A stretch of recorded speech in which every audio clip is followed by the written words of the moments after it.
kan ada kalanya perbedaan pendapat terjadi, ada masalah serius yang juga bisa berulang pendengar, dan ketika berbicara tentang perceraian ada banyak hal juga yang harus dipahami gitu ya, menyangkut hak, kewajiban, tanggung jawab yang juga berkaitan dengan tata cara yang diatur dalam syariat Islam. Jadi sebetulnya bagaimana hak cerai dalam pandangan Islam? Kita akan langsung bahas bersama Kiai Haji Mahfud Hidayat, sudah tersambung di ujung telepon. Selamat pagi, Assalamualaikum Pak Kiai. Waalaikumsalam warahmatullahi wabarakatuh. Baik, kembali lagi kita di kajian Mutiara Pagi. Tentunya kita akan mendapatkan banyak nasihat dari Pak Kiai, dan untuk pagi ini berkaitan dengan hak cerai dalam Islam. Jadi monggo untuk disampaikan bagi para pendengar juga nanti bisa bergabung di 0815 kali 4200 ataupun di live chat RRI Digital. Telepon juga boleh 0251831250. Silakan Pak Kiai. Baik, terima kasih Mbak Marisa. Assalamualaikum warahmatullahi wabarakatuh. Alhamdulillahi rabbil alamin, wal aqibatu lil muttaqin, fala udwana illa 'alal zalimin.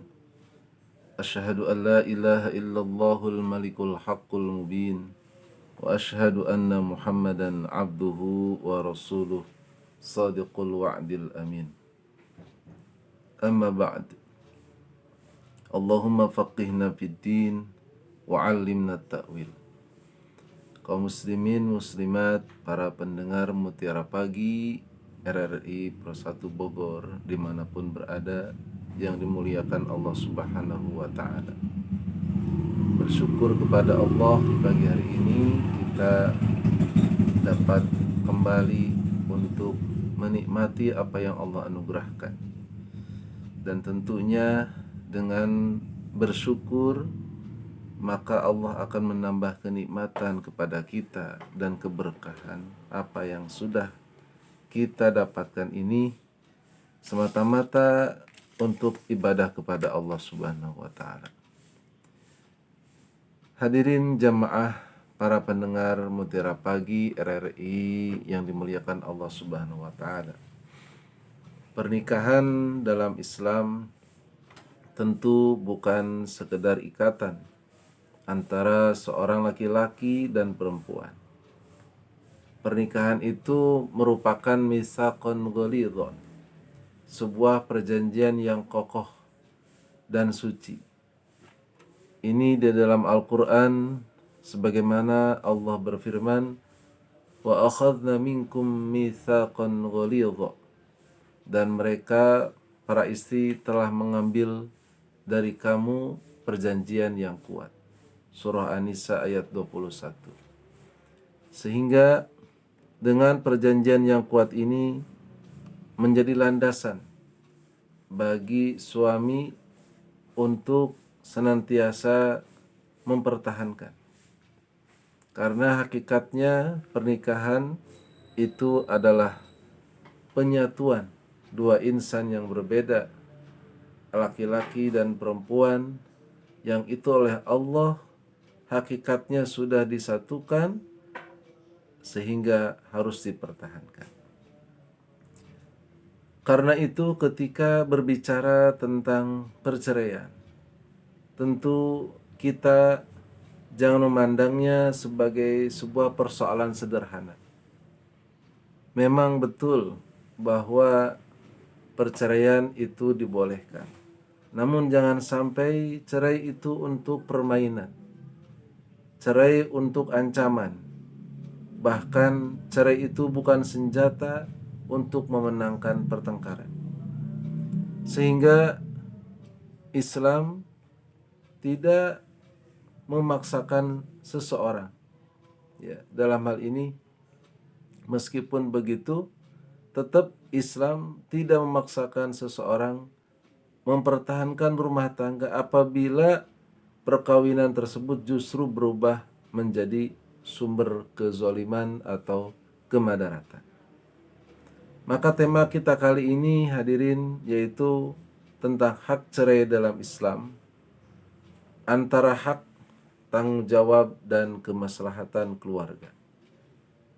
Satu sisi kita saat terjalin pernikahan tidak boleh adanya perceraian, dalam arti jangan mudah untuk menceraikan, tapi di sisi lain ketika terjadi kemadaratan, bahaya, ya, konflik yang berkepanjangan, itu pun dalam Islam sudah disiapkan, namanya hak cerai.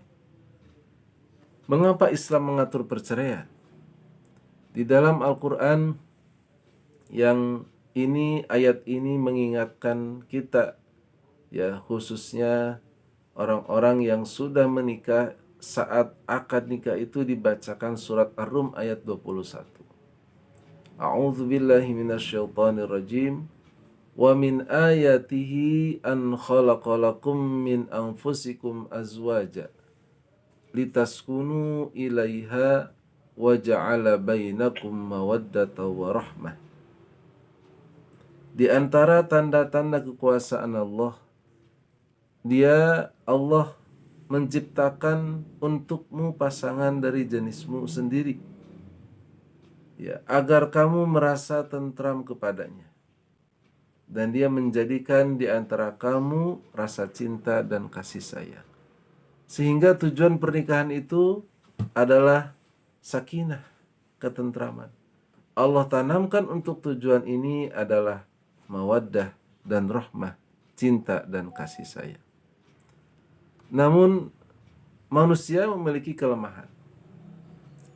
Ada perbedaan karakter, ekonomi, pola komunikasi, bahkan campur tangan keluarga kerap terjadi.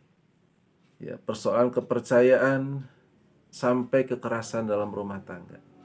Karena itu agama Islam realistis. Tidak mengatakan bahwa semua perkawinan pasti berjalan tanpa masalah, tetapi mengajarkan masalah harus diselesaikan dengan cara yang benar. Apakah cerai dibolehkan dalam Islam? Jawabannya ya. Ya. Perceraian dibolehkan, tetapi bukan sesuatu yang boleh dilakukan secara sembarangan. Sehingga kebolehan ini dalam arti emergensi, terbatas, tidak dijadikan sebagai ancaman atau mainan. Di dalam Al-Quran, Allah mengingatkan kepada kita, at-talaqu marratan, fa imsakum bima'rufin aw tasrihum bi ihsan. Talak itu ada dua. Ya, setelah itu boleh menahan dengan cara yang patut atau melepaskan dengan cara yang baik. Al-Baqarah ayat 229. Nah, jadi ketika dibolehkannya perceraian, itu masih boleh untuk kembali dengan cara yang baik. Ada 2 kali. Kalau sudah 3 kali cerai, maka tidak ada kesempatan untuk kembali. Kecuali ya istrinya menikah lagi dengan lelaki yang baru. Nah, ini bagaimana prinsip Islam, meskipun terjadi perceraian, tetap jika bermaksud baik, memperbaiki keluarga, maka dibolehkan untuk rujuk kembali, tentunya dengan cara yang baik atau ma'ruf. Nah, sehingga di sini hadirin, meskipun cerai itu merupakan hak suami, ya, atau apakah sepenuhnya hak suami? Tentu pada dasarnya kita tahu bahwa dalam Islam cerai itu merupakan kewenangan suami. Karena suami merupakan orang yang paling bertanggung jawab dalam hal keluarga. Ya, kita pahami dalam hal ini ar-rijalu qawwamuna 'alan nisa. Bahwa kaum laki-laki atau suami itu qawwam, sebagai penyangga, sebagai yang paling bertanggung jawab 'alan nisa, atas perempuannya, atas istrinya. Oleh karena itu, maka di sini bukan berarti meskipun suami itu adalah yang paling bertanggung jawab, ya, bukan berarti suami boleh semena-mena dalam hal memutuskan rumah tangga. Karena hak tersebut adalah hak yang terbatas, bukan tanpa batas. Sehingga harus disertai dengan tanggung jawab amanah, ya, di hadapan Allah Subhanahu wa taala.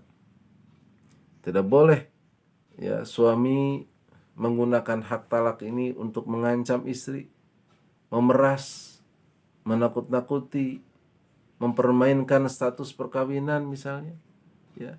Bahkan menyakiti secara psikologis, kejiwaan, atau ingin melarikan diri dari kewajiban. Nah, ini adalah menunjukkan bahwa meskipun demikian, Islam itu mengatur, tidak diberikan hak secara penuh dalam arti bebas, semaunya, sewenang-wenang, namun di situ ada batasannya.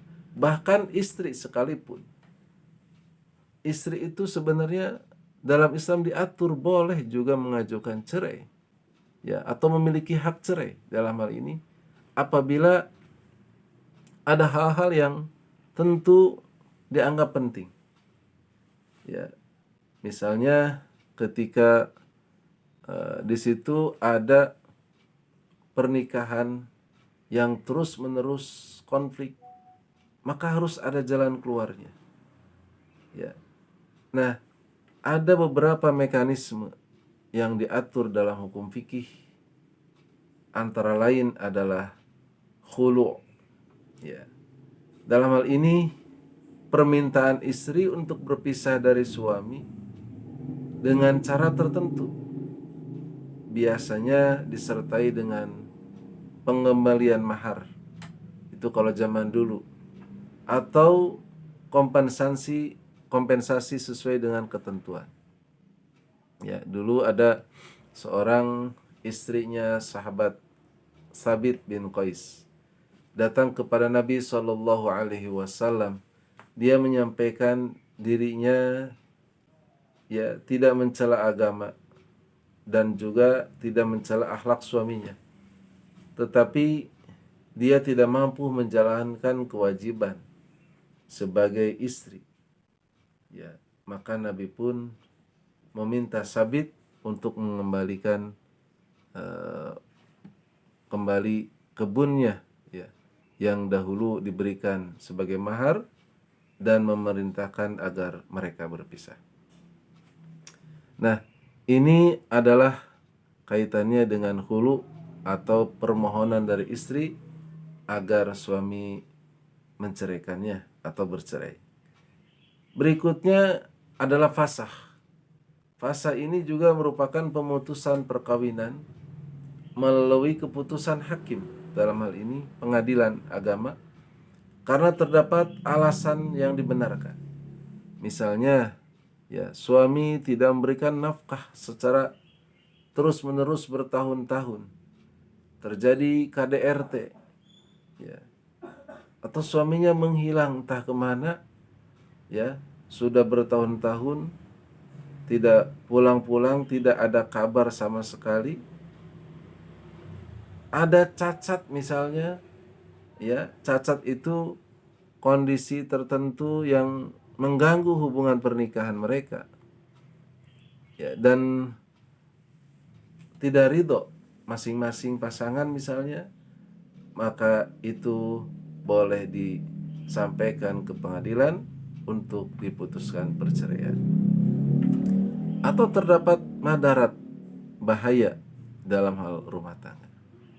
Nah, hadirin para pendengar yang dimuliakan Allah, ya, berikutnya ada istilah tafwid, ya, menyerahkan, yaitu dalam hal ini kewenangan, ya, perceraian itu diserahkan dalam hal ini kepada pihak yang ketiga, ya.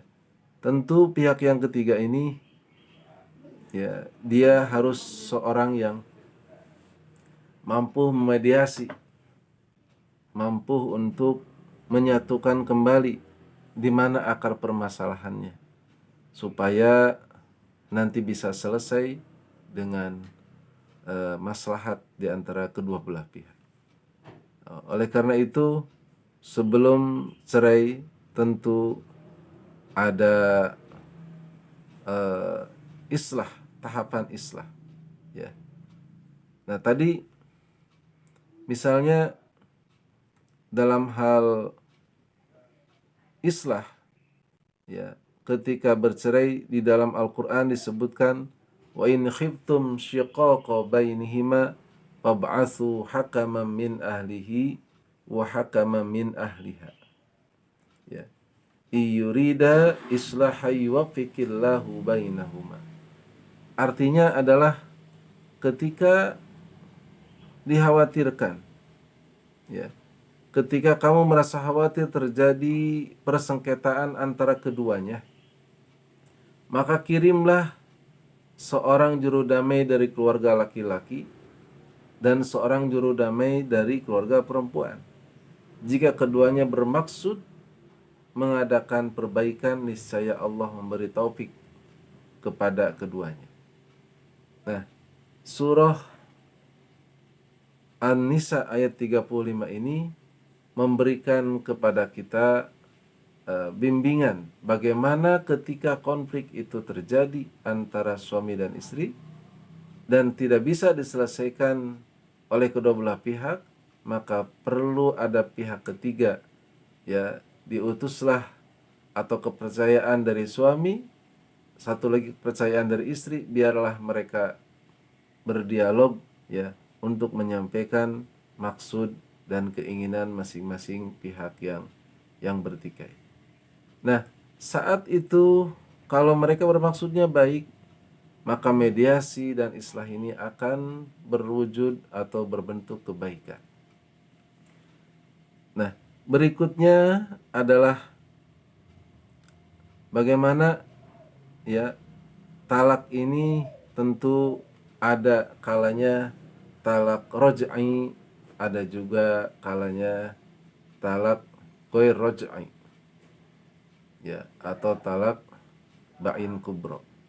Nah, talak roj'i itu bagaimana? Kalau sudah menceraikan, kemudian di situ jatuhlah talak satu, maka istri mengalami masa iddah. Saat selanjutnya suami pun boleh kembali kepada istrinya karena masih talak satu. Kalau sudah talak dua masih dibolehkan juga kembali, ya. Namun setelah talak tiga itu tidak ada roj'i, artinya suami sudah tidak boleh kembali kepada istrinya.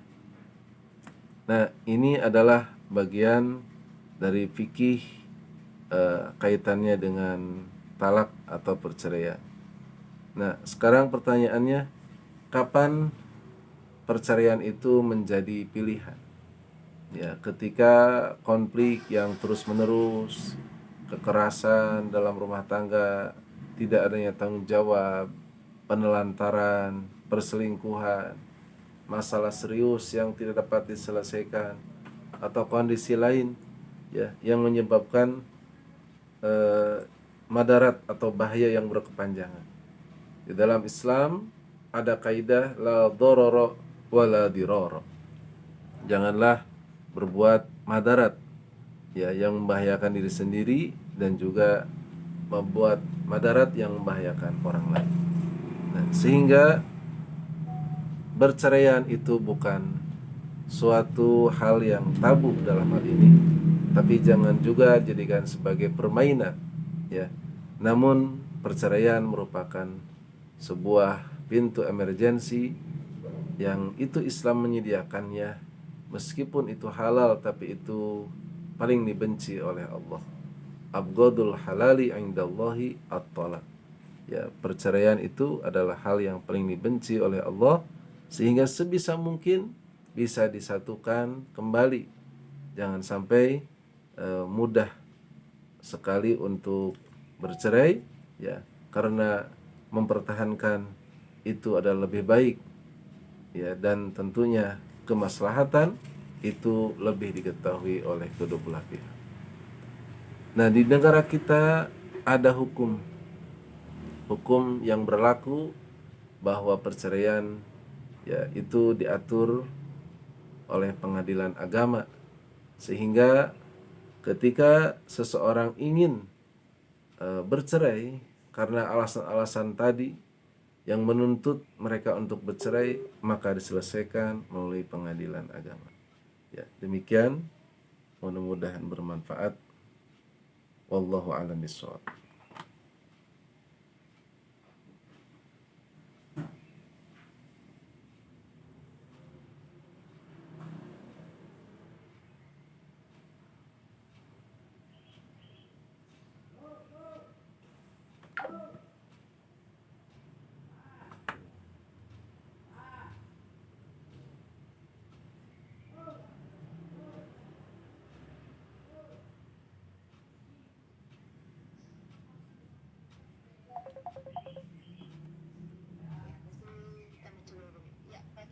Terputus. Ya, Iya, baik. Mungkin bersama sedikit dan kita ke pertanyaan dari para pendengar karena memang sudah ada beberapa yang masuk juga pakai. baik. Intinya bahwa di dalam peraturan negara kita ada hukum, ya, sesuai dengan kompilasi hukum Islam, bahwa perceraian diatur di pengadilan agama, ya, sesuai ketentuan yang berlaku, dan ini penting sekali sebab kaitannya dengan kepastian status hukum, juga perlindungan hak istri, perlindungan anak, ya, kemudian kepastian nafkah setelah bercerai, dan mencegah munculnya persoalan di kemudian hari. Wallahu a'lam bishawab.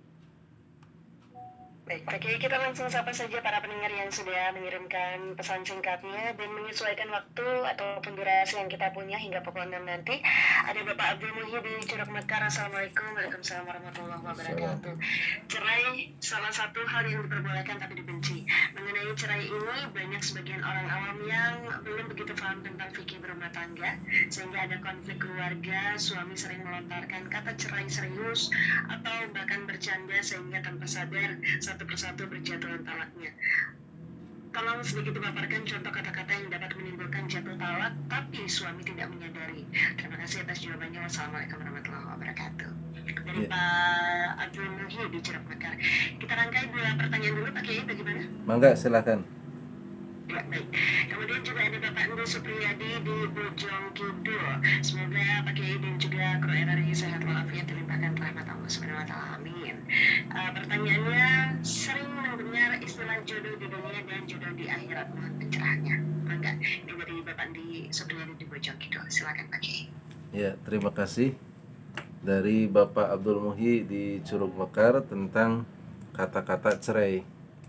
Ya, tentu kata cerai ini ada 2, ada sorih, ada kinayah.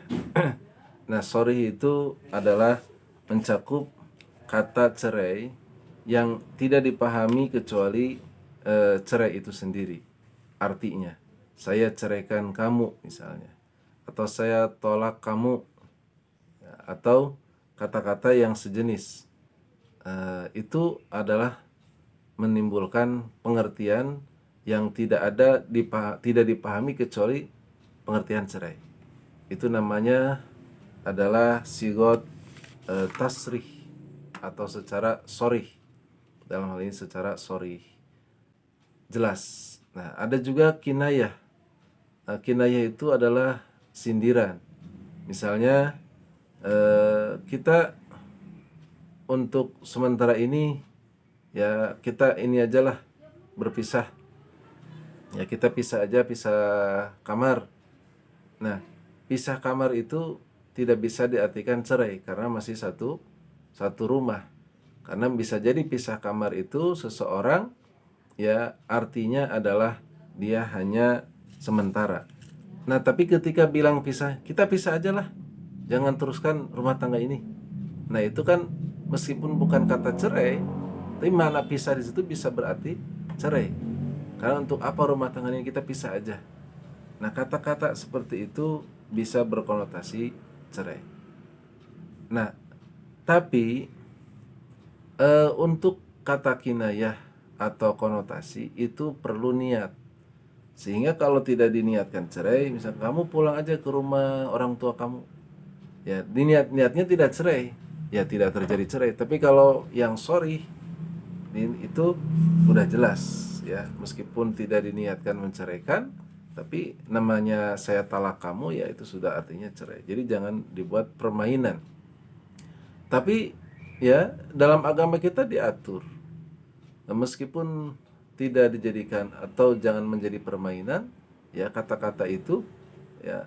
Tapi kalau dia serius, ya ingin menceraikan, ya itu ada di situ beberapa hak, ya yang dia boleh dia menceraikan, tapi harus ada jelas sebab musababnya apa dia menceraikan. Makanya perlu kiranya ada pihak tertentu yang itu memediasi, ya jangan sampai mentok dan berujung pada ceraian. Masih ada cara lain mungkin selain cerai.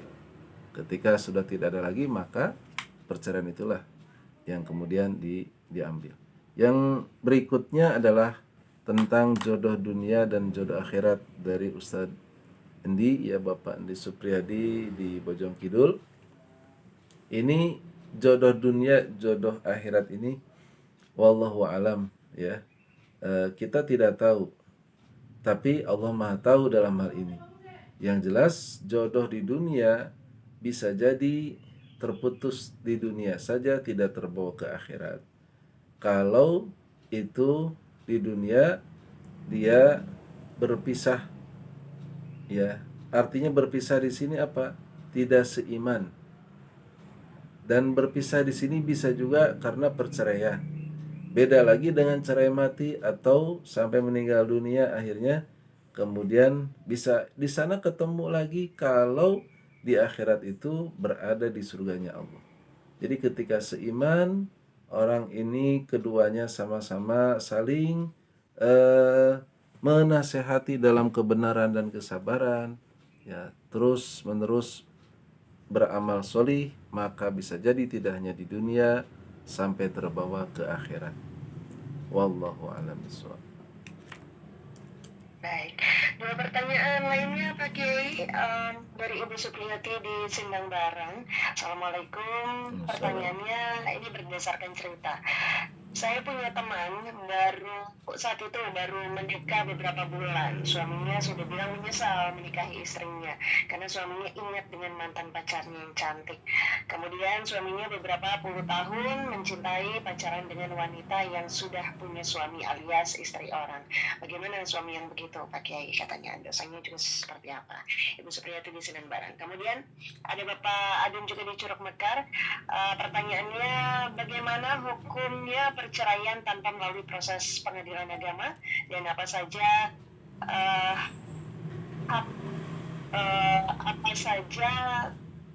takhal istri, ini saya baca sesuai chatnya saja ya, apa saja takhal istri setelah menggugat cerai suami? Terima kasih untuk jawabannya, silakan Pak Kiai. Ya, terima kasih Ibu Supriyati dari Sindang Barang. Tentunya suami yang dalam hal ini selingkuh, ya. Kalau istrinya ridho, ya tidak jadi masalah, ya. Cuman apakah ada istri yang ridho ketika suaminya selingkuh, kan? Nah, ini menjadi poin. Maka boleh istri mengajukan kepada pengadilan, dalam hal ini punya hak, ya, untuk mengakhiri pernikahannya, karena bisa jadi konfliknya akan terus menerus. Kalau masalah dosa, jelas itu termasuk dosa besar karena perzinahan, ya. Dan hukumannya berat. Dalam Islam disebut dengan zina muhson. Zina muhson itu adalah pelaku zinanya masing-masing sudah memiliki pasangan. Nah, sehingga dalam Islam, kalau dalam hukum Islam tuh itu harus dirajam, ya, dilemparin batu, dikubur sampai mati.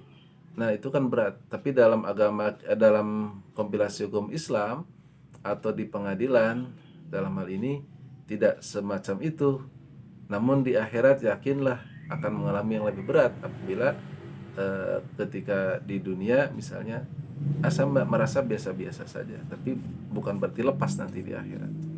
Nah, selanjutnya yang keempat dari Pak Adun ya, Curug Mekar. Dalam hal ini bagaimana ketika suami menjatuhkan cerai, tidak melalui pengadilan. Nah, baik cerainya itu jatuh secara agama, tapi karena tidak dijatuhkan di pengadilan, kadang-kadang tidak ada kepastian satu suku. Ya, itu konsekuensinya. Jadi bisa jadi istri mengaku ke sana kemari, suami saya tidak menceraikan. Tapi kalau dijatuhkan di pengadilan, ada kepastian hukum, ada surat, ada akta cerai dan sebagainya. Nah, termasuk surat nikahnya pun itu ditahan atau diambil di pengadilan. Hak-hak dalam hal ini, hak istri, hak anak, kepastian nafkah, ya dan lain-lainnya, itu kalau tidak dijatuhkan di pengadilan untuk perceraiannya, maka itu tidak akan bisa didapatkan dengan mudah. Makanya negara kita hadir dengan adanya pengadilan agama itu adalah untuk kemaslahatan, untuk kebaikan kita, ya khususnya dalam rumah tangga ini, agar selalu mengedepankan tujuan rumah tangga yang sakinah mawaddah warahmah, dan tentunya kita ingin menghindar perceraian atau konflik dalam rumah tangga yang tidak bisa diselesaikan secara terus-menerus. Islam pun membolehkan, tapi dengan syarat yang ketat. Wallahu a'lam bishawab. Baik, semoga materi kita pagi hari ini memberikan pencerahan dan nasihat kebaikan untuk kita semua yang menambah wawasan juga kajian Islam ini. Atur nuhun Pak Kiai sudah bersama kami di Mutiara Pagi Pro 1 RRI Bogor, dan terima kasih juga untuk jawaban-jawabannya serta atensi para pendengar juga, terima kasih yang sudah dikirimkan. Waktunya untuk kita akhiri, sudah pukul 6:03 waktu Indonesia Barat, kita akhiri. Wassalamualaikum warahmatullahi wabarakatuh. Waalaikumsalam warahmatullahi wabarakatuh.